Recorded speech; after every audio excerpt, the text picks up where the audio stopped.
to Steel Incorporated's Chainsaw Safety, Maintenance, and Operation. This program has been developed to give chainsaw operators the basic information needed to properly and safely use a chainsaw. Although this program will cover a wide variety of subjects, Steel always recommends that before you operate your chainsaw, read and fully understand your owner's manual. This manual will cover the important items that will be specific to your chainsaw's design, features, and operation.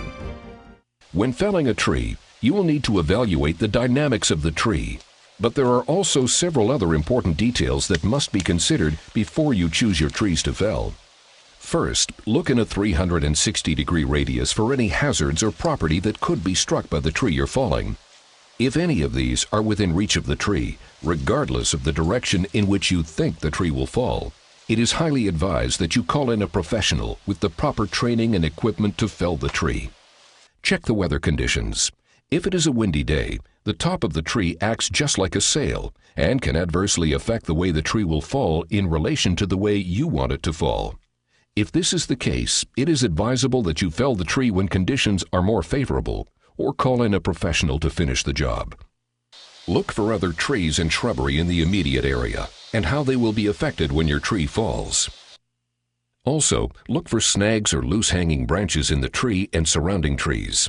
The vibrations and harmonics in the tree created by the cutting action of the chainsaw or the forces caused by windy conditions can be just enough to dislodge the branches where they can fall straight down onto the saw operator, a dangerous hazard that can result in serious injury or even death. Now that you've chosen the tree you will fell and the surrounding area is suitable for the job, let's look at the fundamentals for felling the tree. You must first determine the direction the tree will fall. To do so, take into account these basics: the lean of the tree, which may indicate the direction the tree will most easily fall. Also, look at the branches of the tree and determine if there are a greater proportion of limbs or heavier limbs on one side of the tree than the other. The displacement of weight by the limbs can also have a factor on the direction the tree would most naturally fall, even if a slight lean to a tree is in the opposite direction. This is a critical choice that you have to make, and if you are uncertain at all, it is highly advised that you either move to another tree to fall or that you call in a professional to complete the work. You will also want to take into account other trees or shrubbery in the area that could affect the tree's fall, or that could be damaged by the tree's fall. Once you've determined the direction that you will fall the tree, clear the area around the base of the tree so you have an unobstructed zone to work in. You'll also need to determine paths of retreat for yourself once the tree begins to fall, or in case of an emergency. The paths of retreat should be at a 45-degree angle on both sides of the tree, opposite the felling direction. Make certain that the entire paths of retreat are clear and unobstructed.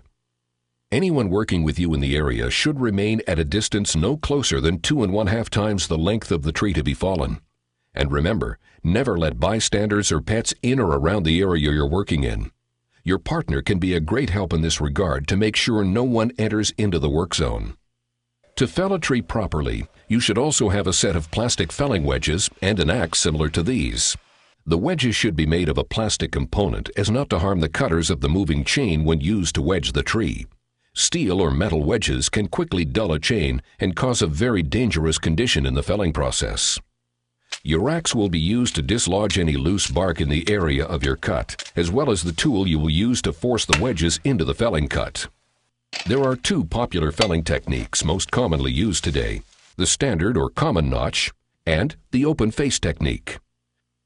Your owner's manual will describe various techniques for making felling cuts. In this video, we will show you the basic techniques using a bar that is suitable for the size of tree we are falling.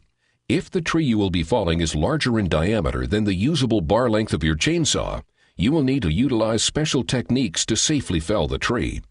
In this case, if you're not a trained professional, it is highly advised that you leave these larger trees to a professional with the right equipment and training.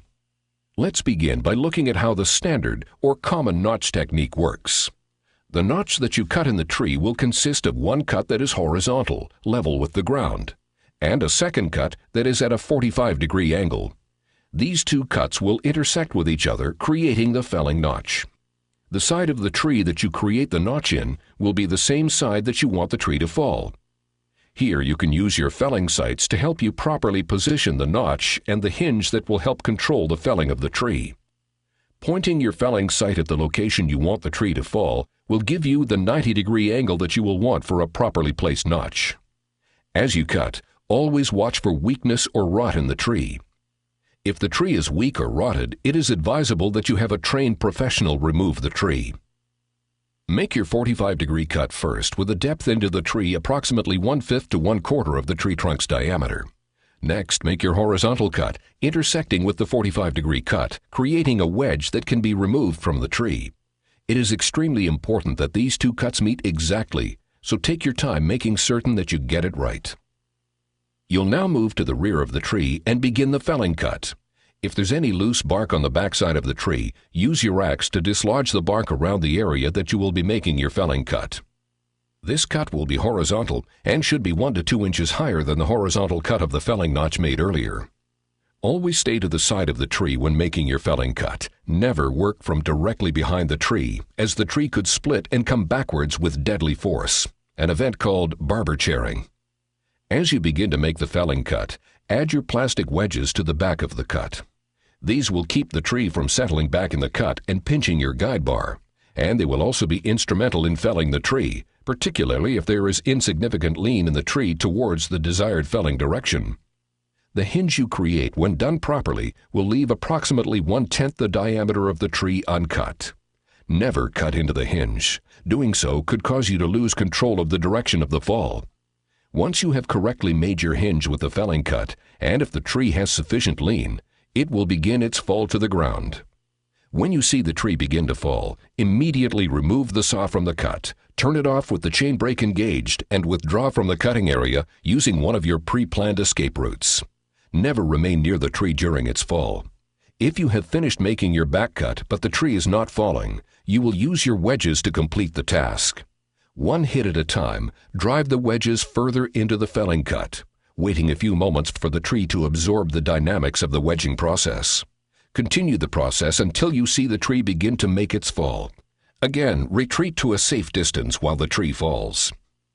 If for any reason the tree still won't fall after properly wedging it, do not attempt to make additional cuts with your chainsaw.